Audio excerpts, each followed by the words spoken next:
Bienvenue sur le podcast Fait Main, le podcast de la communauté DIY dans lequel je vous emmène rencontrer des entrepreneurs créatifs. Je suis Mélanie Sénat et je suis ravie de vous accueillir sur mon podcast. Qu'ils créent avec du tissu, des pinceaux, du papier, de la laine, de la terre, des crayons, ces entrepreneurs créatifs partagent avec nous leur parcours, leur quotidien, leurs doutes, leurs succès et leurs projets. Ce qui a souvent commencé comme un loisir créatif s'est transformé petit à petit en un métier. Et découvrir leurs coulisses est un régal pour notre inspiration. Avant de démarrer l'épisode du jour, je voulais vous parler des éditions de Saxe, qui me font le grand plaisir de sponsoriser 3 épisodes. Alors si vous faites des loisirs créatifs depuis un moment, il y a de fortes chances que vous ayez déjà eu entre les mains un livre ou un magazine qu'ils ont publié. L'ADN des éditions de Saxe, donc c'est une entreprise familiale qui a été fondée dans les années 60, et donc leur ADN il est centré autour du plaisir du fait main, pour révéler à la fois la créativité des auteurs et des lecteurs.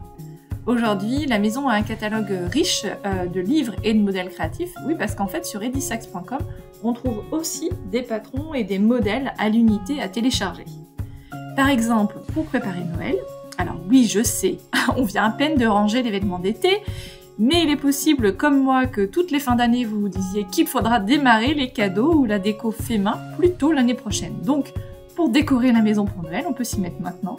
Et vous verrez qu'il y a plein de choix parmi les livres des éditions de Saxe, de la feutrine, du punch needle, de la broderie, des arts du papier, des couronnes végétales, mais aussi des thématiques surprenantes et tendances comme la création des portes pixie. Alors les portes pixie, vous savez, ce sont ces petites portes pour les lutins farceurs de Noël qui font patienter les enfants. Et côté cadeaux, évidemment, il y a plein de livres pour fabriquer de vos 10 doigts des cadeaux pour vos proches, notamment le livre Cadeaux à coudre sans patron spécial débutant de Huguette Payette qui sortira début novembre. Et nouveauté cette année, les éditions de Saxe sortent des coffrets pour apprendre le crochet et la broderie. Pour les fans de crochet qui maîtrisent déjà bien, il y a 2 coffrets créés par Lulu Compotine avec les poupées de Lulu à crocheter. Une première sur la thématique de l'école et la deuxième sur Noël justement. On a donc encore de belles heures devant nous pour nous évader en créant. Tous les livres des éditions de Saxe sont évidemment disponibles dans vos librairies en ligne ou physiques et puis sur edisax.com également. Et pour celles qui auront le plaisir de se rendre au salon Création et Savoir-faire à Paris fin novembre, ce sera l'occasion de feuilleter les livres sur le stand directement et de participer à un atelier créatif sur le stand. Surveillez les infos sur les réseaux sociaux des éditions de Saxe. Allez, place à l'épisode du jour. Aujourd'hui, c'est dans l'univers de l'aquarelle que je vous invite à plonger. Avec Valérie, que vous connaissez peut-être sous le pseudo Purple Jumble, on parle de l'apprentissage de l'aquarelle, on parle d'inspiration, d'orientation scolaire, mais on parle également de son cheminement pour donner vie au livre Aquarelle fleurie au fil des saisons, paru aux éditions de Saxe. Écrire un livre, c'est toujours une aventure en soi, et Valérie nous raconte comment ce rêve s'est réalisé et comment elle l'a vécu. Alors moi je me rends compte qu'on parle souvent de livres ici, mais c'est normal, parce que je suis une grande fan de livres de manière générale, et de livres de loisirs créatifs en particulier. J'adore connaître les coulisses et les histoires derrière la jeunesse d'un livre. C'est un sujet hyper intéressant je trouve. Allez, je vous laisse écouter ma conversation avec Valérie. Bonne écoute! Bonjour Valérie, je suis ravie de t'accueillir sur le podcast Fait Main, bienvenue! Bonjour Mélanie, merci beaucoup, je suis ravie d'être là avec toi. Alors aujourd'hui on va parler ensemble d'aquarelle et puis de tout un tas d'autres choses et notamment l'édition de ton livre, la préparation de ton livre qui est sorti il y a quelques mois. C'était au mois de mai de mémoire ou... Au mois de mai, ouais, le 26 mai, c'est ça. Oui. Très bien. Alors avant de rentrer dans le vif du sujet, est-ce que tu peux te présenter s'il te plaît? Oui, alors je m'appelle Valérie, j'ai 40 ans. J'habite dans le sud de la France, vers Aix-en-Provence. Je suis originaire de Narbonne, d'où l'accent, qui s'entend un petit peu. Je suis maman de 3 enfants. J'ai un job à temps complet, voilà, qui m'occupe au quotidien. Et puis, du coup, j'ai toujours aimé faire des loisirs créatifs depuis très très longtemps. Et puis aujourd'hui, c'est l'aquarelle qui prend toute la place. D'accord. Et tu faisais quoi alors avant? Faut un peu de tout. J'ai toujours aimé dessiner, peindre et puis des créations en papier. J'ai lancé mon blog en fait à la naissance de ma 2e fille et pour partager des do-it-yourself en fait parce que j'aimais bien. Pour ma première fille, j'ai commencé à lui faire des petites décos de chambre, des petits tableaux, des petites créations en papier, un peu de couture. Et puis, j'ai continué à faire ces activités-là. Et puis, j'ai eu l'idée de créer un blog pour partager ces créations sous forme de DIY pour montrer un peu voilà ce que je faisais. Et puis après, j'ai lancé mon compte Instagram et ça tournait autour de ces activités créatives-là. Donc pas mal de créations en papier, j'aimais bien ça, un peu de broderie. Punch needle après aussi, j'ai commencé à faire. Et puis je m'amuse avec la Cricut aussi, j'aime bien faire des créas, customiser des vêtements, des coussins, des petites choses. La couture, j'ai essayé, mais je suis pas super douée, donc je fais des petites choses basiques. Et puis l'aquarelle, j'ai commencé en 2020. En fait, je pense comme pas mal de gens pendant le premier confinement, ça faisait longtemps que j'avais envie d'essayer et j'avais gagné du matériel Cultura à un concours et je me suis dit bah c'est l'occasion. Et du coup, je me suis lancée en suivant les stages gratuits que proposait Marie, Tribulation de Marie. Et au début, je m'étais dit, je vais pas y arriver. Et puis, j'avais déjà essayé avant, quelques années avant, puis j'y arrivais pas, mais j'avais pas le bon matériel. Ça me paraissait super compliqué. Et puis finalement, suivant les stages de Marie, j'ai adoré. Voilà, j'ai trouvé ça trop bien.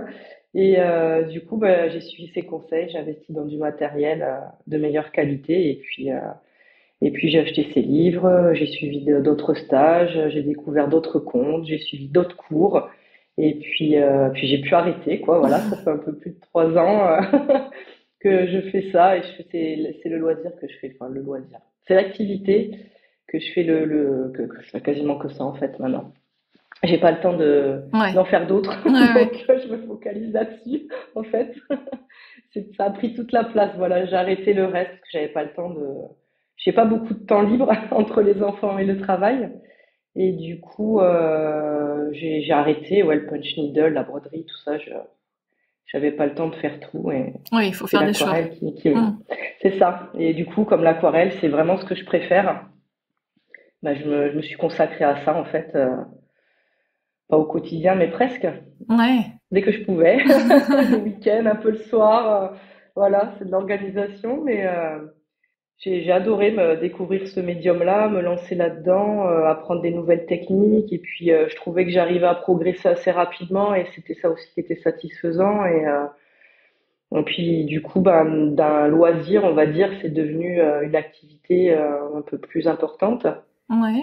Et puis, j'ai même eu cette chance de faire un livre. Hum.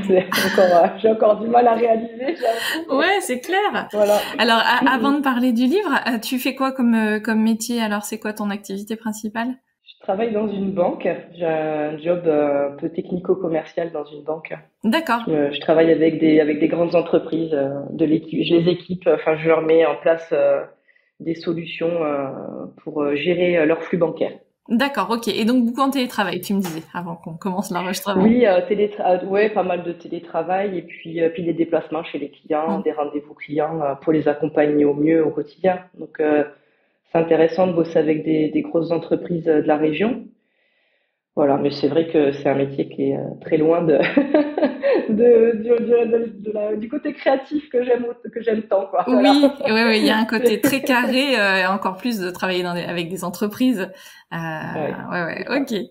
Très Il n'y bien. a pas trop de place à la créativité, là, voilà. C'est plus du technique et voilà. Donc c'est vrai que moi qui ai toujours eu un peu ce goût pour les activités créatives, ça s'exprime pas dans mon travail, mais c'est pour ça que ça prend une place importante aussi dans mon temps libre à côté parce que j'ai besoin en fait de faire quelque chose avec mes mains, de faire du créatif et j'ai toujours aimé ça depuis toute petite et je regrette un peu de ne pas avoir eu une orientation sur un métier créatif, ça se faisait peut-être pas trop à l'époque et voilà, ma fille aînée aimerait bien faire ça et je ferai tout pour l'aider parce que je trouve que c'est des voies d'orientation ouais, dont on parlait pas forcément trop À notre époque. quand j'étais Ouais. ouais Je voilà. suis assez d'accord avec Ça vaut toi. un coup de vieux de dire à notre Oui, époque, mais c'était voilà, moi ça, ouais. Ouais. j'ai On 2 ans de parlait pas de plus. Ouais, ça. ouais, j'ai 2 ans de plus que Mm, toi, mais donc je vois bien, mm, on est la même c'est génération. ça. Effectivement, je suis assez Mm. d'accord. On faisait, alors moi je sais pas si t'avais fait ça, le test un peu de personnalité. Enfin, je sais pas vraiment comment ça s'appelait à l'époque, avec, enfin, au CDI et donc sur un Oui, ordinateur. Donc on parle de ça, c'était il y a 30 ans, hein. quasiment. Ouais, 25. Ouais, 25-30 parce que c'était au collège, donc elle est peut-être en C'est quatrième, ça, troisième. oui. Et effectivement, tu avais des voix en fait. Et donc moi, ça devait être puéricultrice à l'époque. Ah oui? Ouais, c'était le premier truc où je me suis dit oui, pourquoi pas, puéricultrice, s'occuper des enfants. Ok. Oui, pourquoi pas, ouais. Bah écoute, moi j'avais même pas fait ça. C'est au lycée en fait. C'était même en terminale. Je savais toujours pas quoi faire comme étude. Je voulais bosser dans l'international, donc un truc un peu large, on va dire. Et c'est ma prof principale qui m'a un peu aidé à trouver mon orientation et qui m'a fait découvrir Sciences Po. Je savais pas du tout ce que c'était. Et comme j'avais pas d'envie particulière, je savais juste que je voulais pas faire des études genre école de commerce ou des choses comme ça parce que ça me branchait pas du tout. Et du coup, ben, des études dans l'international, c'était pas évident. Et ma prof principale de terminale m'a dit, bah écoute, pourquoi tu tentes pas de rentrer à Sciences Po? C'est généraliste, ça t'ouvrira plein de portes. Et du coup, ben j'ai fait ça. Voilà. Ok. J'ai- Sans regret, voilà, parce ça. que t'as pas un Non, non, enthousiasme non, non, débordant non. là, mais Non, non, mais c'est vrai que c'est pas évident, hein, si je me replonge un peu quelques années en arrière, oui. enfin, oui, de longues années en arrière, et c'est vrai que j'étais un peu dans le flou, de Ouais. pas savoir ce que j'allais faire comme étude, un truc qui me plaisait, j'étais plus littéraire, langue, mais je trouvais pas trop d'orientation qui me plaisait, et c'est vrai que, voilà, du coup, ben, j'ai fait ces études-là, puis quand je faisais mes études, je savais toujours pas trop ce que je voulais faire après. Et puis après, ça a été un concours de circonstances, une opportunité de rentrer dans une banque parce que c'était un secteur d'activité qui recrutait à l'époque. Mm. Et puis c'était quand même intéressant de travailler avec des entreprises comme ça. Dès le départ, j'ai pu avoir un poste dans le secteur des entreprises, donc c'était intéressant. Mais c'est vrai que à l'époque, ça n'avait pas du tout été envisagé de pouvoir faire des écoles artistiques, hein. Et je regrette un peu parce que c'est vrai que je pense que ça m'aurait davantage plu et trouver un métier dans cette voie-là. Donc Ouais. Mais même voilà. aujourd'hui, hein, je pense que c'est pas tout à fait évident. Peut-être qu'il y a certains parents, tu vois, moi je me fais la même réflexion que toi, vu que on est dans ce milieu-là. J'ai ma fille qui aime beaucoup dessiner, mon aînée, et donc là elle est en troisième, comme la tienne. Et donc Comme voilà. forcément, question de l'orientation, tu dis bon bah est-ce qu'on peut avoir plutôt un cursus artistique, etc. Mais en l'occurrence, nous à Grenoble, pour la filière art appliqué, donc au lycée, donc STD2A. Mhm. Il y a un lycée qui Et oui. prépare pour toute l'académie de Grenoble. Et donc il y a noir de de monde d'ados qui Et oui, veulent la aller liste est longue, oui. ouais pour qui veulent aller dans cette filière-là. Et donc il faut avoir 16 de moyenne. Voilà. D'accord. Donc c'est même pas avoir des compétences particulières dans le dessin, une appétence particulière, etc. C'est du coup il y a tellement de monde que la sélection se fait vraiment par le haut. Et oui. Enfin, ce qui est tout à fait logique, hein, du coup. Hein. Oui, oui, oui, Mais c'est sûr. C'est voilà. qu'il n'y a pas assez de place. Ouais, il n'y a pas assez de place. Ben moi, c'est pareil. Alors, le lycée où elle est censée aller, il y a une filière art, mais alors pour savoir ce qu'ils mettent dedans, Oui. c'est pas évident. Mm. Donc, j'attends de pouvoir faire. Il va y avoir des journées portes ouvertes, se renseigner un peu pour voir. Mais c'est vrai que c'est pas facile de trouver. Après, c'est des écoles privées. De toute façon, Mm. post-bac, vers Aix-en-Provence et Marseille, il y a des choses. Vers Montpellier aussi, si elle veut rester dans le coin. Il y a des écoles privées. Elle voudrait faire de la création de personnages animés là pour Mm. les jeux vidéo ou Mm. pour voilà dans l'animation comme ça parce qu'elle adore dessiner aussi mais elle aimerait bien faire ce genre de choses donc je me dis on devrait peut-être arriver à trouver une école privée mais c'est pas évident non plus ouais Ouais. Donc c'était déjà pas pas évident à notre facile époque et ça l'est c'est ça peut-être c'est pas ça nécessairement plus maintenant. Mm. Bon, en tout cas, on est Il y a peut-être peut-être un peu plus de choix voilà en post-bac t'as peut-être un peu plus de oui. choix en école tout ce qui est art numérique ça c'est quand même bien Mm. développé donc on arrive à trouver des choses qui n'existaient pas du tout à notre époque mais Oui, oui, oui, c'est c'est vrai vrai. que nous, à part faire les beaux-arts, Mm. t'avais pas trop de pistes, quoi. Ouais, Donc, ouais, ouais. Ouais, ouais. Oui, et puis maintenant c'est peut-être un peu plus localisé aussi. Nous oui, c'était très concentré à Paris aussi, donc t'avais pas oui, c'est envie ça. d'aller à Paris. Bon, bah c'était peut-être un peu plus compliqué, Exactement. quoi. Bon, donc du coup, tu es dans un univers professionnel qui est pas spécialement créatif, qui est très cadré avec Oui, c'est l'univers de ça. la banque et tout ça. C'est ça. Donc c'est un peu ta bulle, l'aquarelle, c'est ça? C'est exactement, ouais, ouais. Oui, c'est ça. C'est un besoin de pouvoir faire des activités créatives, de sortir ouais, comme tu dis, d'avoir mon petit moment à moi. Donc, ni le travail, ni les enfants, un truc que Mm. pour moi. Donc, c'était un peu ça avant avec la broderie ou le punch needle, de pouvoir faire quelque chose d'avoir à ce moment à moi créatif où je fais quelque chose qui me plaît. Voilà, c'est apaisant, je trouve, ça fait du bien. Ouais, c'est Et clair. puis, comme je disais, depuis l'aquarelle, je fais que ça parce que c'est vraiment ça a été une révélation ouais, quand j'ai découvert ça, que j'ai vu que j'y arrivais à peu près, que on pouvait faire tellement de choses avec et c'est infini les possibilités en fait. Du coup, tu as toujours des idées. Moi, c'est plus le temps qui me manque que les idées, mais et puis t'as pas besoin de sortir une quantité folle de matériel, parce que quand je faisais le punch needle, je sortais des quantités de pelotes de laine, là, j'envahissais le salon, la table. C'était pas forcément au goût de tout le monde à la maison. Et Là, l'aquarelle, j'ai mon petit coin, je ouais, mets mes godets, ma palette, mon pinceau, ma feuille. Voilà, c'est pas trop envahissant. oui, Donc c'est c'est ça qui est facile, bien. Ah ouais. c'est facile. Ouais, ouais, Tu peux ouais. même Puis en en emporter en partant en vacances. vacances, exactement, je me fais un petit sac, j'emporte le strict minimum, mais voilà, c'est vrai que je peux l'avoir facilement sous la main. Ouais. Et puis il y a tellement de choses ouais, qui peuvent t'inspirer pour peindre que voilà, Et alors justement, quel est ton sujet de prédilection aujourd'hui à l'aquarelle? c'est les fleurs et les Ouais. feuillages.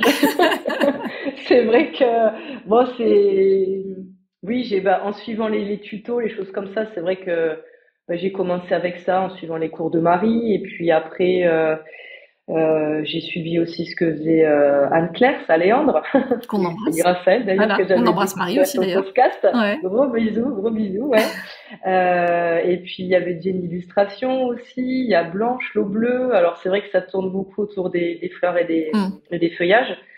C'est ce qui reste accessible, je pense, quand on démarre, surtout les feuillages. Les feuillages, c'est quelque chose qu'on arrive à maîtriser assez rapidement. Les fleurs, peut-être un peu moins. Après, j'ai essayé les paysages aussi, avec Happy Chanty notamment. J'aime Mhm. bien ce qu'elle fait. Avec les stages aussi qu'elle faisait, je trouve ça très sympa. Et puis Ondine, au aquarelle. J'aime bien les choses un peu minimalistes. Alors, j'avais pas envie de peindre des choses hyper réalistes. Ouais. C'est pas le style qui me plaît. Mais c'est vrai que du coup, les fleurs, en suivant les artistes que j'ai cités avant, c'est vrai que ça tournait beaucoup autour des fleurs et des feuillages. Donc, naturellement, je me suis mise là-dedans et puis j'ai développé mon style un peu et puis une façon de peindre qui me plaît à moi et qui est plus mon style et avec des couleurs aussi qui sont celles que j'apprécie le plus. Et c'est vrai que du coup, je pense qu'on a toutes fait comme ça, hein, de s'inspirer de ce que faisaient les autres pour après développer un style un peu plus personnel. Et je suis restée sur les fleurs et les feuillages dans un premier temps, les paysages comme je disais aussi. Et puis en termes de sources d'inspiration, j'ai la chance d'avoir un grand jardin avec plein de fleurs. Donc c'est vrai que moi j'adore ça en fait. Je vais dans mon jardin, je fais des photos et puis je me dis tiens, au lieu d'aller chercher des photos d'inspiration sur Pinterest, je prends mes propres photos parce que j'adore faire des photos. Et puis du coup, je me dis tiens aujourd'hui je vais peindre telle fleur et j'aime bien faire ça. Ouais. Donc voilà, ça reste surtout ça quoi, ma source d'inspiration. La nature qui m'entoure, Mm. les fleurs sur ma terrasse dans mon jardin et puis voilà, prendre ça comme modèle et les peindre. Et puis voilà, puis un peu les paysages, c'est quelque chose que j'aimerais bien développer un peu plus les paysages, mais toujours dans un style minimaliste. J'aime pas, voilà, comme je disais, j'aime pas les choses trop réalistes, trop. Trop détaillée, trop précise, Oui, trop. Ouais. voilà, ouais, c'est Mm. pas mon style, voilà. Bon. Donc Alors, je fais un petit aparté, hein. Toutes les aquarellistes, à l'exception d'Ondine, que tu as citées, je les ai reçues dans le podcast. Voilà. Donc, si vous les avez pas encore entendues dans le podcast, oui. allez les écouter. Super. Et donc, voilà. Et au passage, je les embrasse toutes. Euh, Moi aussi. donc, comment t'as réussi à trouver ton propre style? Parce que c'est effectivement souvent, comme exactement ce que tu disais, on s'inspire en copiant un petit peu au départ, en s'inspirant très très largement de ce qu'on voit sur Pinterest, sur Instagram. Comment, à un moment donné, tu trouves qu'on peut arriver à s'en détacher un petit peu et à trouver son propre style? C'est difficile. Oui, c'est vrai que c'est pas évident. Au début, tu te dis, je copie, je fais pareil. Après, ce qu'il y a, c'est que déjà en suivant plusieurs artistes différentes qui ont tous un style bien particulier, bah, ça te permet de mixer un peu tout ça. Et puis après, je dirais c'est une question de gestuelle, je pense, avec le pinceau aussi, voir les gestes que tu préfères faire, le rendu que tu préfères avoir.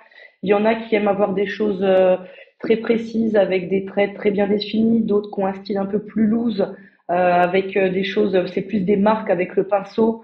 Et du coup, ben, à force d'essayer, tu te rends compte de ce que toi tu aimes. Est-ce que tu aimes un style très presque du dessin et tu colories avec ton pinceau, tu traces un contour de feuille et tu colories avec le pinceau, presque ça, ou est-ce que tu es plus dans le lâcher prise, je fais des gestes et puis le résultat est pas parfait mais c'est pas grave, c'est mon style. Bah, je pense que tu essayes de trouver toi ce qui te convient.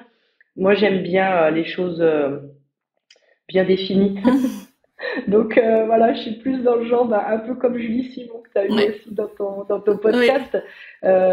Julie, bah, moi je suis un peu comme elle, j'aime bien quand je fais une feuille, j'aime que la forme de ma feuille, elle soit parfaitement dessinée. Ouais. Juste faire une marque avec le pinceau pour faire une forme approximative de feuille, c'est pas mon style. Donc après voilà, c'est une, une façon de d'utiliser le pinceau, comment faire voilà, comment tu utilises ton pinceau et le résultat que tu obtiens, qu'est-ce qui te plaît. Et puis du coup bah tu arrives du coup à sur un modèle d'une peintre, d'une aquarelliste, tu fais ta propre version parce que elle va le faire un peu plus loose par exemple et puis ben toi tu vas préférer le faire de façon un peu plus définie. Et du coup, tu arrives un peu à trouver ton style comme ça. Mm. Et à force de pratiquer, c'est des automatismes qui se créent. Et toi, tu vas peindre ta feuille de telle façon et ça va être un peu ta façon de faire. Ouais.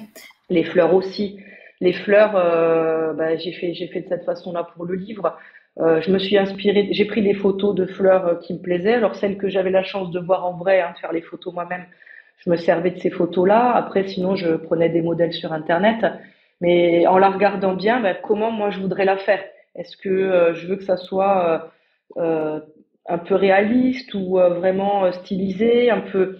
Et puis j'ai fait plein d'essais jusqu'à trouver la façon de faire qui me plaisait. Et par contre, pour le livre, j'ai pas du tout regardé des modèles chez d'autres personnes Mm. parce que je voulais pas être influencée par la façon de faire d'autres personnes. Là, je voulais vraiment le faire à ma propre façon. Mais du coup, c'est ça. Je pense que quand tu débutes, forcément, tu vas regarder ce que font les autres, tu vas suivre des tutos, tu vas lire des livres et tu vas forcément reproduire les gestes des personnes. Puis à force de pratiquer, bah, tu vas garder ce qui te plaît à toi, tu vas un peu l'arranger à ta façon pour avoir le résultat qui te plaît, ce que tu aimes voir. Et voilà, et c'est comme ça, je pense que tu arrives un peu à développer ta façon à toi de peindre qui t'est propre. Ouais. Mais c'est vrai que c'est pas facile, hein, parce que moi aussi, aujourd'hui encore, quand des fois je poste un truc sur Instagram et qu'on me dit, ah, on reconnaît bien ton style, ça m'interpelle encore. Je Ouais. me dis, ah, ça me fait plaisir qu'on me dise ça, mais je me dis comment les gens perçoivent mon style en fait. Qu'est-ce qui leur fait dire que ça c'est mon style? Qu'au milieu d'autres peintures, ils arriveraient à reconnaître la mienne parce que c'est mon style. Ouais. Je sais pas. C'est vrai que c'est un peu Alors c'est une notion un peu abstraite oui, pour moi, mais c'est bon, assez subjectif. Ouais. ouais, Ouais. ça me fait plaisir quand on me dit ça parce que je me dis c'est que j'arrive à faire quelque chose qui ressemble pas à autre Ouais. chose À quelqu'un et on me d'autre. reconnaît Mm. là-dedans. Voilà, donc c'est vrai que je trouve ça vraiment agréable à entendre, mais c'est vrai que c'est pas évident de dire, de définir son style par rapport aux autres. Ouais, Voilà. ouais. Donc c'est vrai que moi pour les fleurs, bah, c'est des fleurs qu'on arrive à reconnaître quand même, mais pas trop T'es réalistes, un pas peu dans l'aquarelle stylisées. botanique. Voilà, c'est ça. Non, ça c'est quelque chose que j'aimerais pas en fait. Je trouve ça beau, hein. Je suis des comptes qui font ça, j'en vois, je trouve ça magnifique. Anne Mais Solange Tardy. moi c'est pas ce que j'aimerais peindre. Oui, oui, Anne oui, Solange, ouais. ouais, que Non, non, j'embrasse aussi. oui, c'est joli. Puis sur Domestika, j'avais suivi des cours sur Domestika aussi. Tu en as qui sont spécialisés là-dedans, des peintres étrangères, c'est magnifique, mais moi c'est pas le style. Et puis c'est vrai que ça prend beaucoup plus de temps. Je pense que tu as un travail de couche, faut faire sécher, faut voilà. Moi j'ai pas forcément le temps non plus ni Oui, la patience de passer des heures et des sur heures une même pour peinture. peindre une Ouais. fleur. Voilà, j'aime bien faire quelque chose que je peux maîtriser assez rapidement et voilà, qui soit un résultat stylisé, qu'on reconnaît, mais sans que ça soit hyper réaliste. D'accord. Et puis après, l'autre caractéristique, je pense, c'est les palettes de couleurs C'est aussi, ce les que j'allais couleurs qu'on dire, oui. utilise. Les palettes et puis Voilà, peut-être les formats aussi. c'est La taille ça. du papier. Oui, oui, oui, la taille, ouais, ouais, ouais. Puis les couleurs, je pense que Mm. ça joue beaucoup Oui. aussi dans le style, parce Mm. que Tu en as qui ont des gammes de couleurs bien définies. Mm. Moi, j'aime les couleurs assez vives. J'aime le rose. Bon, c'est vrai que quand tu fais des fleurs, tu arrives facilement à faire du rose. Et c'est vrai que j'aime ces palettes de couleurs assez vives, voilà, assez contrastées. J'aime bien ça. Donc peut-être aussi que ça fait partie de mon style. Ouais, non, non, mais je suis assez d'accord avec toi. Pour Voilà. moi, les palettes, toi, tu parles de Julie. Julie, je suis sûre que je vois une peinture de Julie dans mon feed. Enfin, et puis, bah, Anne-Claire. Tu sais que Ouais, c'est, voilà. ouais, En fait, finalement, tout le monde, ouais, toutes celles que tu as citées, tu notamment, ouais. reconnais, oui, c'est vrai que tu reconnais, elles ont un style bien à elles. Des Oui, Julie, elle couleurs, a des ouais. palettes de couleurs, voilà, elle est beaucoup dans le vert, le bleu. Et puis Anne-Claire, elle a un style de peinture bien Oui, particulier aussi, aussi, qu'on ouais, reconnaît. ouais, dans le Oui, oui, dessin c'est ça. aussi, Mm. ouais. Mm. Ouais. Et puis Jenny Illustration, bah, Jenny, c'est une palette de couleurs aussi qui lui est propre, Oui, puis une qui est assez finesse dans le particulière. trait Ouais, aussi, ouais. c'est ça. Mm. Ah oui, elle a un style. Mm. Mais c'est vrai que les couleurs, si on parle couleurs, voilà, Mm. c'est des personnes. Tu vois les palettes. Enfin, Jenny, tu vois ces palettes de couleurs, tu sais que c'est elle. Ouais, c'est C'est vrai. vrai que. Mm. Puis Marie aussi. Alors moi, je me rapproche un peu plus de Marie au niveau des couleurs. J'aime bien. C'est ce qui me plaisait beaucoup chez Marie, c'était ces couleurs vives. C'est ouais, je me reconnais bien dans ces couleurs-là. Ouais, ouais. J'aime bien ce style de couleur. Voilà. Ok, donc je pense que tes conseils sont les bons. Enfin, je même pas à juger, mais en tout cas, ça me parle. Je me dis effectivement dans l'entraînement, il y a un côté aussi, tu sais, quand tu commences à peindre, qui est un peu vertigineux, c'est tu te dis oh là là, mais c'est tellement beau tout ce que je vois autour de moi. Moi, ça va être moche parce Oui, que je débute, donc nécessairement c'est pas très c'est voilà, normal. C'est mais c'est normal. Ouais, normal. ouais. Et toi, il faut arriver à dépasser un peu ce stade en disant c'est je ne peins que pour moi et je ne montre à personne et c'est très bien comme ça et en fait finalement je recherche juste à me faire plaisir dans le geste, Exactement. dans je sais pas les matières aussi, l'association de couleurs et puis c'est tout et je lâche prise et déjà je peux m'amuser comme ça, je suis pas obligée de me dire qu'il faut que ce soit parfait et absolument instagrammable et tout ça. Exactement. Alors moi, j'ai un côté un peu perfectionniste, donc c'est un vrai travail sur soi de faire ce que tu dis. Mais quand tu démarres une nouvelle activité, forcément, tu vas pas être au top dès le départ. Hein. Ouais. Enfin, surtout sur la peinture. Après, la broderie, ben, t'apprends les points de broderie, tu regardes des vidéos. En général, tu arrives assez rapidement Je trouve que c'est très à accessible. maîtriser. Ouais. Voilà. Il y a des techniques comme ça où ça demande pas des heures et Mm, des heures d'entraînement. mm. L'aquarelle, c'est quand même bien particulier parce qu'il faut apprendre à maîtriser son pinceau, apprendre à maîtriser les pigments, L'eau gérer aussi, ouais. l'eau, voir comment ça travaille. Les pigments, tu les mélanges avec de l'eau. Est-ce que je mets plus ou moins d'eau? Voilà, en fonction du résultat que tu veux obtenir, Le savoir papier doser aussi, les. Voilà, exactement. le choix du Choisir le papier. papier que tu veux utiliser. Alors après, quand tu débutes, forcément, tu vas pas non plus investir. Si tu sais pas si ça va te plaire ou si tu Mm. vas bien y arriver, si tu vas poursuivre, tu démarres avec du matériel abordable, on va dire. Donc forcément, t'as pas la top qualité. Donc au début, évidemment, tu n'auras pas des résultats similaires à quelqu'un que tu suis et qui utilise du matériel de haute qualité. Donc ça, faut en être conscient. Donc faut démarrer au départ à son niveau et puis mais apprendre la technique parce que tu as vraiment une technique, la façon d'utiliser le pinceau pour pouvoir avoir tel ou tel résultat. Et puis voilà, maîtriser l'aquarelle en elle-même parce que si tu peins à l'acrylique, par exemple, c'est complètement différent. Mm. Donc là, l'aquarelle, ce qu'on disait, il faut arriver à doser l'eau, quelle couleur je vais obtenir, est-ce que je dilue plus ou moins, comment le papier va réagir, quel type de pinceau utiliser, voilà, savoir ce qui se passe quand c'est encore mouillé, tu rajoutes du pigment. Enfin, il y a vraiment un côté un peu technique. Mm. Et là, faut s'entraîner à part pratiquer. Voilà, il n'y a pas de recette Oui, miracle. c'est ça. C'est vrai que pour l'aquarelle, il faut pratiquer. Mm. Faut pratiquer beaucoup, faut essayer, faut se tromper, recommencer pour arriver à trouver un résultat qui nous plaît. Et c'est là que du coup suivre des cours, c'est super intéressant parce que tu vois comment font les gens. Alors après, moi j'aime beaucoup le support vidéo parce que c'est vrai que un livre c'est bien, mais t'as pas le côté vivant et tu vois pas le geste. Donc suivre un tuto vidéo où tu vois le geste de la personne, comment elle fait le résultat sur le papier pendant qu'elle peint, c'est ça qui est vraiment intéressant. Donc voilà, c'est vrai que pour démarrer à l'aquarelle, faut suivre des cours, faut pratiquer, Mm. s'entraîner et puis pas avoir peur, comme tu dis, d'avoir un résultat qui est pas à la hauteur de nos attentes au début, mais recommencer. On rate, c'est pas grave, on recommence, on réessaye et ça finit par venir. Et puis quand tu regardes 3 ans après comment tu t'es Oui. mis il y a 3 ans, forcément tu vois les progrès. Bah voilà, ça, t'arrives, à force de pratiquer, t'arrives bien à voir les évolutions. T'es pas Mhm. satisfait au début, mais ça vient, Oui, oui, ça oui. vient au fil du temps, Oui, oui, c'est oui, ça. oui, oui. Ouais, ouais. Bon.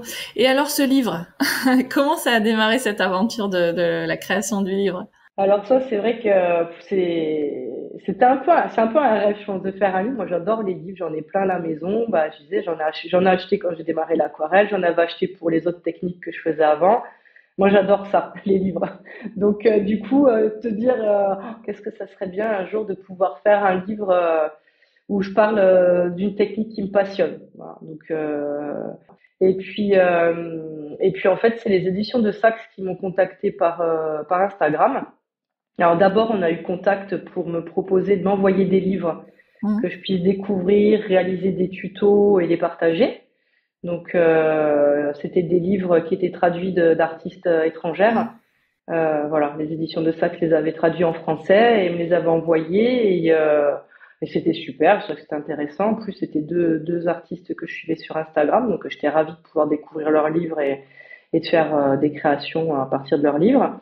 Et puis un jour, Marine m'a proposé, m'a demandé si ça pouvait m'intéresser à un projet éditorial. Alors, projet éditorial, tu te dis, oh là là, qu'est-ce que c'est? Ben voilà, c'était de pouvoir faire mon livre.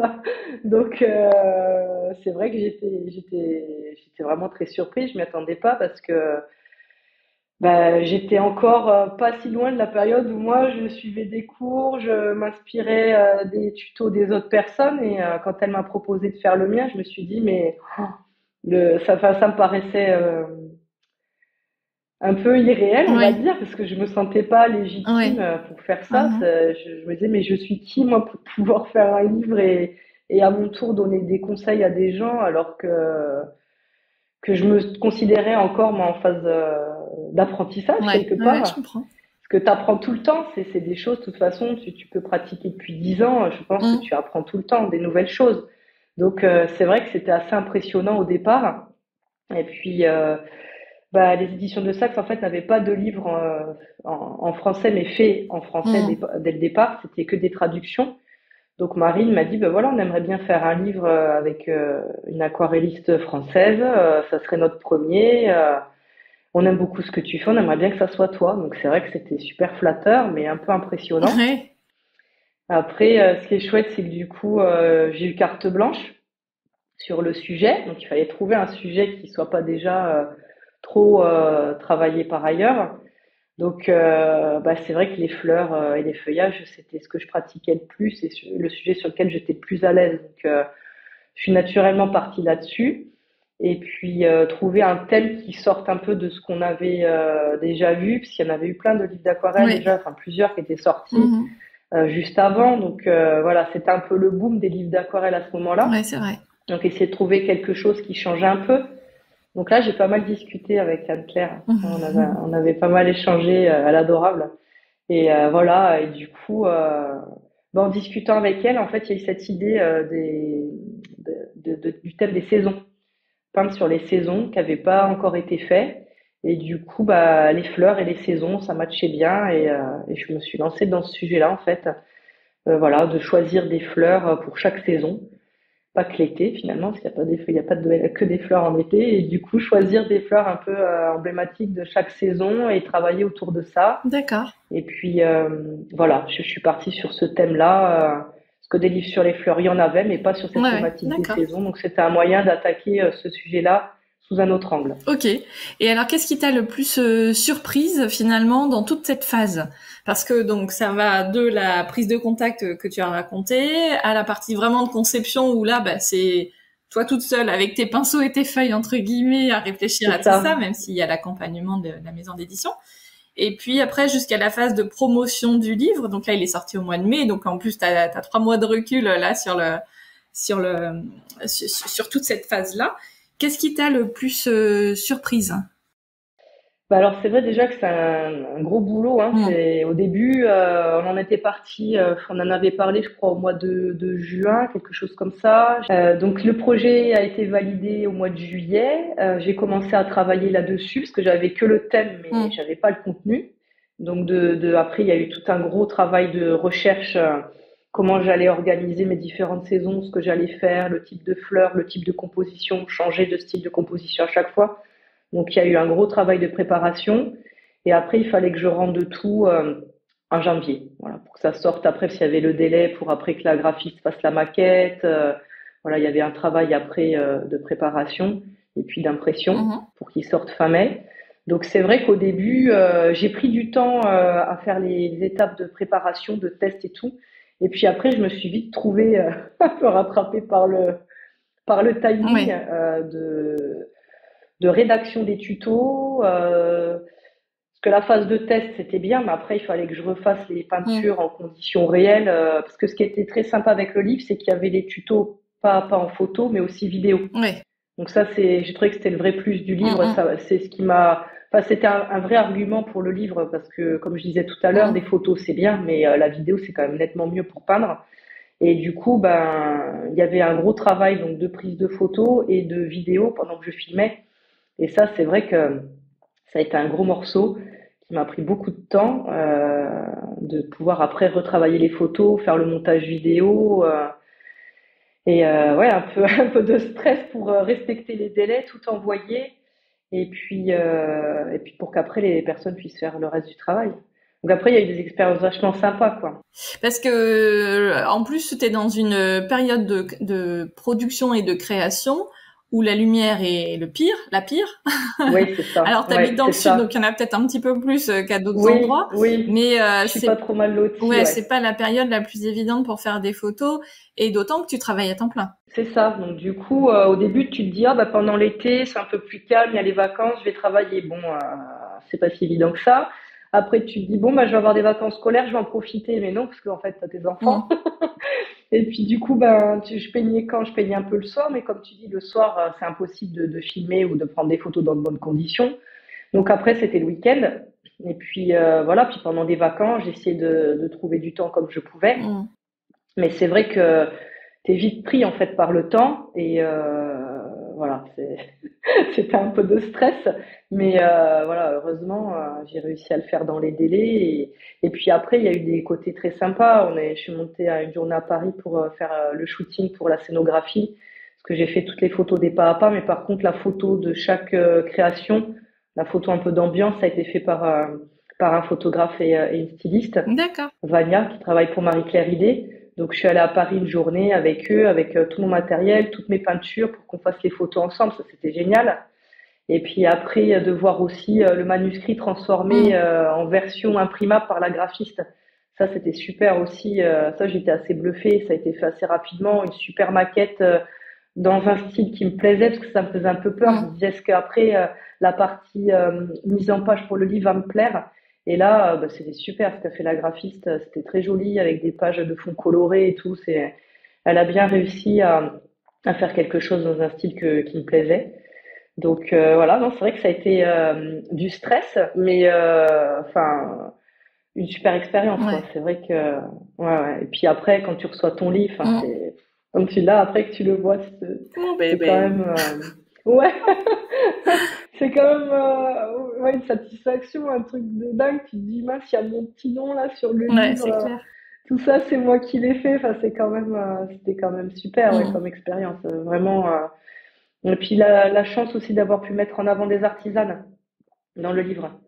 D'avoir pu faire des collaborations avec des fabricants d'aquarelles. Ça me tenait à cœur aussi. Voilà, donc et puis Aquarelle et Pinceau, qui m'a accompagné aussi comme partenaire pour mettre en avant des marques qui ont joué le jeu. Enfin, il y avait Jolie Graine aussi, non? C'était vraiment bien. Oui, il y avait Charlotte, Jolie Graine. Ouais. Super. Il y a Émilie Douceur Colorée, il y a Marie Atelier Couleur Grenadine, il y avait les couleurs VF aussi. Voilà, que tu avais aussi reçu dans ton podcast, Valentine et Flo. Et puis il y a Amy de Octarine Aquarelle. D'accord. Donc ça, c'était super aussi de pouvoir travailler avec elles, pouvoir mettre en avant un peu leur travail aussi dans le livre. Ouais, c'est chouette. Ouais. Voilà. La chose que tu as préférée dans le livre, c'était quoi? C'est cette journée shooting, c'est la phase de promotion quand enfin tu peux dire au monde entier que tu as créé. Oui, c'est ça, parce qu'on n'en a pas parlé, mais c'est vrai. Après, ce qui a été dur, en fait, c'était tenir ta langue. Le fait de pas pouvoir en parler, voilà, c'est ça. Parce que du coup, j'ai rendu tout en janvier. Et puis, ça a été un peu long, la période entre le rendu et puis le moment où je pouvais commencer à en parler. Moi, je trépignais un peu, en fait, Ouais, hein, parce que ouais. la patience, c'est pas ce qui me caractérise le plus. Donc, une fois que tout était validé, parti à l'impression, il y a quand même eu un peu, ouais, presque 4 mois d'attente. Moi, j'en pouvais plus. J'avais qu'une hâte, c'était d'en parler. Et puis, c'est vrai que j'ai pas, voilà, je faisais pas trop de teasing non plus. J'ai pas partagé de choses pendant que je le faisais parce que ça me paraissait trop loin. Hmm, Donc on s'était mis d'accord avec Marine pour attendre 3 semaines avant la date de sortie. hmm. Donc c'est vrai que je trépignais et là c'était vraiment super de pouvoir un peu commencer à distiller des infos et puis partager une photo avec la couverture du livre quand je l'ai reçu. Ça c'était quand même génial. Ouais, Les premiers retours, le premier ressenti des gens, c'est vrai que ça fait plaisir. Les gens, c'est clair. il y en a peut-être à qui ça a pas plu, mais en général, on te le dit pas. Par contre, ceux à qui ça a plu, les mots gentils que tu reçois, bah, ça te touche, quoi. Ça fait plaisir. D'autant qu'il y a très peu de Et personnes qui ça, c'est s'expriment, hein, cool. généralement. Donc, ça veut dire que tu peux, toi, penser plein de choses, mais ne jamais le dire à l'auteur d'un livre. Enfin, moi, par exemple, je lis énormément, mais jamais j'envoie un message à l'auteur. Tu vois, ça fait pas partie vraiment de mes réflexes, Oui, quoi. Ou alors, si oui, c'est oui, quelqu'un que je oui. suis sur Insta, c'est un peu différent, mais il y a plein d'autrices que je lis, elles savent pas que je les ai lues. Et elles tout C'est le bien ça, que je tu pense sais de leur pas, livre. voilà. Exactement. Et c'est vrai que du coup, ben, quand tu as un petit mot gentil, Ouais. alors quand c'est les personnes avec qui j'ai sympathisé via Insta, ça fait toujours plaisir. C'est sûr que voilà, c'est en plus des personnes enfin des artistes reconnus, Mm, quand elles te font un petit mot gentil, enfin ça te va droit au cœur. Enfin, mm. moi, ça me touche beaucoup.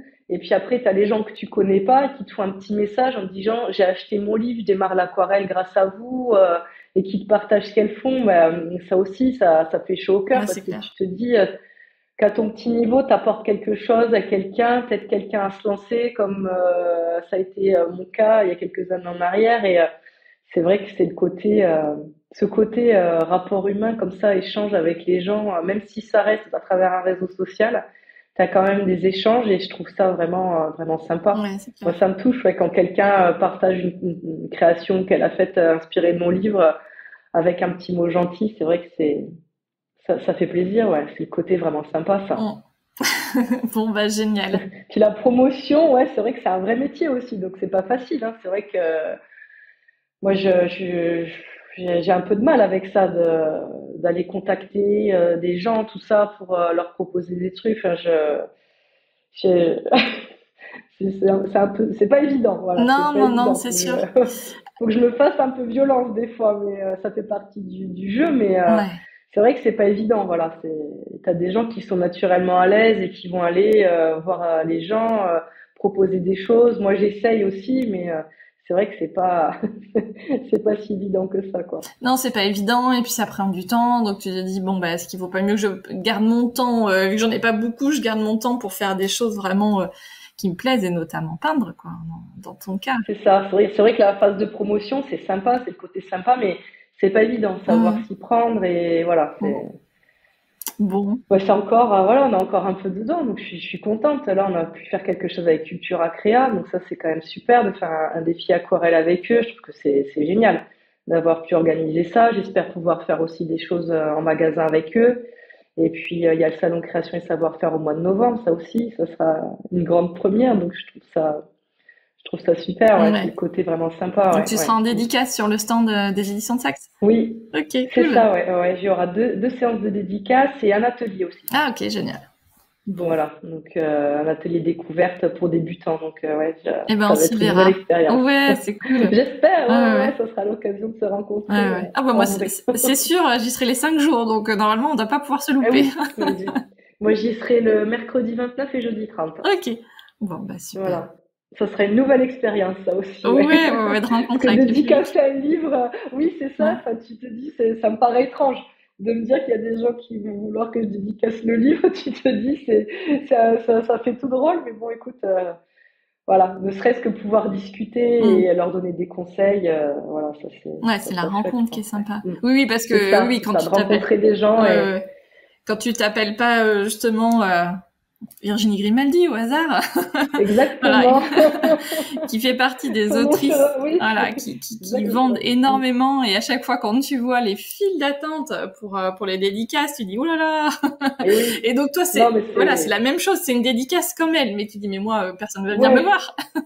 C'est ça. Moi tu te dis mais moi personne va vouloir mon nom sur son livre. Mais oui, j'avais eu la chance de rencontrer Catherine Pancol, mais tu vois, c'est un peu pareil. Tu te dis attends, c'est génial.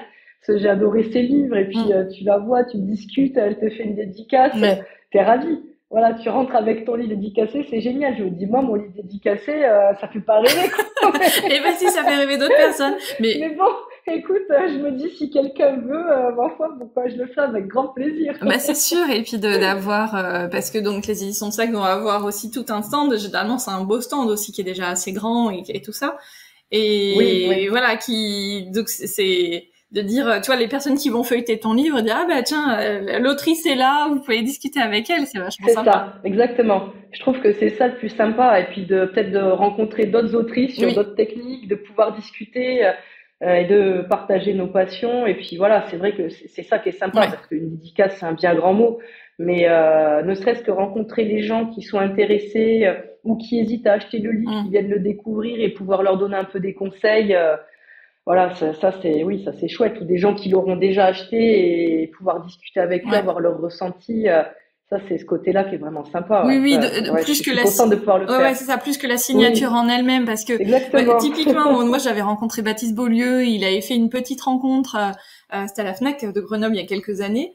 Et finalement, alors sa signature, je suis contente de la voir, mais comme je lis beaucoup sur Liseuse, en fait, elle est pas dans un livre, elle est dans un carnet. Et donc en fait c'est plus l'échange de questions-réponses, l'animation, etc. qu'il y a eu autour de la rencontre qui était sympa. Et j'avais vu aussi Gilles Le Gardinier, que j'aime beaucoup aussi. Et là par contre il n'y avait pas eu cette rencontre, c'était juste finalement la signature. Et donc en fait tu poireaudes pendant plus ou moins longtemps. Et au moment de la rencontre, finalement, tu sais pas bien quoi lui dire, à part, j'aime beaucoup ce que vous faites. Tu te trouves un peu bête, tu sais, à pas avoir des milliards de trucs à lui dire. Exactement. Donc moi, j'aime bien le côté vraiment rencontre, échange. Ouais, exactement. Ben moi, c'est ce que j'avais eu comme expérience avec Catherine Pancol aussi. C'était avec la Fnac à Aix-en-Provence, où ils avaient sélectionné un petit nombre de personnes. On était même pas une dizaine, dans un café sur le cours Mirabeau à Aix, et Catherine était venue, et du coup pour son dernier livre qui était sorti, Bed Bug, et elle venait, elle présentait son livre, et puis tu pouvais lui poser plein de questions, et c'est ça, j'étais contente qu'elle me dédicace le livre, mais ce qui était super sympa, c'était de pouvoir discuter avec elle, c'est une personne vraiment très sympa, très agréable, elle a plein de choses à raconter, et comme tu dis, au-delà de sa signature sur le livre, c'est surtout le plaisir d'avoir pu discuter, échanger, qu'elle te présente un peu sa vision des choses, qu'elle te partage un petit bout d'expérience, c'est surtout ça qui est intéressant. Donc moi c'est ce que je trouve sympa en tout cas de ces échanges-là. Donc sur le salon, je serais ravie de pouvoir discuter avec des gens qui viendront et pouvoir échanger autour de ça, Et super. Et écoute, on va se retrouver. On va se donner rendez-vous au salon Création et Savoir-faire. Donc c'est fin novembre, fin novembre, début décembre. C'est ça, c'est ça. Ça commence le 29, avec grand plaisir. Impeccable. Donc c'est porte de Versailles à Paris. C'est ça. Très bien. Écoute, merci beaucoup Valérie pour ce temps ensemble. Donc merci à toi Mélanie. Ton livre autour des créations fleuries aux éditions de Saxe, dans toutes les bonnes librairies. Moi, je trouve que les librairies ont de moins en moins de place pour les livres de loisirs créatifs, donc il faut pas hésiter à aller les acheter en ligne pour être sûr de les trouver. Mais voilà, c'est dommage, mais il y a tellement de livres qu'ils n'ont pas la place de tout mettre, évidemment. Après, c'est des choix à faire, c'est normal. Chez Cultura, t'as des petits corners, mais c'est vrai que ça reste quand même des petits emplacements, et il y a pas forcément tout. Oui, mais c'est peut-être les mieux achalandés quand même. Oui, tu trouves quand même. Moi, j'ai trouvé, les livres qu'on a cités, ils y sont. Sur l'aquarelle, il y a quand même. T'arrives à trouver les références. Oui, je pense que c'est ceux chez qui tu trouves le plus de choses. Facilement, parce que comme ils ont une partie de loisirs créatifs, ils ont un rayon livre de loisirs créatifs qui est un peu plus fourni. Moi, j'ai un peu toujours plus trouvé, fourni, ouais, j'ai toujours exactement. trouvé mon Oui, livre oui, aussi oui. chez Moi Cultura, alors aussi. que à la Fnac, Ouais. c'est un peu plus À la compliqué. Fnac, voilà, c'est ça. Tu le trouves en ligne, mais en magasin, c'est pas Ouais. forcément leur credo. Mm. Donc, du coup, ouais, chez Cultura, t'es sûr de le trouver. Et oui, c'est la seule librairie, je pense, physique où tu es sûr de trouver tes livres de loisirs créatifs comme Ouais. ça. Mm. Bon, bientôt un Cultura à Grenoble, je milite à chaque fois. Chaque fois que Moi, j'ai j'en ai un très grand à côté de chez ouais. moi, j'ai cette chance-là. Donc, ouais, non, ça, oui, c'est dommage à Grenoble qu'il n'y en ait pas. Ah, Oui, il y ça, en a c'est un à sûr que Bourgoin-Jallieu, mais Bourgoin-Jallieu, c'est quand même un poil Mm. loin. Mm. Et puis après, c'est Valence, donc c'est pareil. Mais Ouais, c'est ça pas fait un grave. peu plus loin, ouais, Ouais, ouais. je Et puis, écoute, suis pas fâchée. il y en aura un deuxième, je pense, là, bientôt. Donc, on pourra peut-être en reparler du Un deuxième quand deuxième il livre? sortira. Ouais, Ah, ouais, trop ouais. bien, trop bien, trop Ouais, bien. ouais. Donc, voilà, écoute, je recommence les étapes réflexion, test, tout ce qu'on a dit tout à l'heure. Génial. Voilà. Eh ben, Avec félicitations. de nouvelles collaborations, ouais. Ouais, Donc, ouais, je super. suis contente. Merci. Ok, ok. Bon, bah, génial. Eh ben, écoute, merci beaucoup, Valérie, pour ton temps. Merci à toi, Et à Mélanie. bientôt. Merci. À bientôt. Me revoici. Allez faire un petit coucou à Valérie sur son compte Instagram Purple Jumble à la suite de votre écoute. Et puis vous pouvez même me faire un petit coucou à moi aussi, parce que c'est toujours très agréable de vous lire.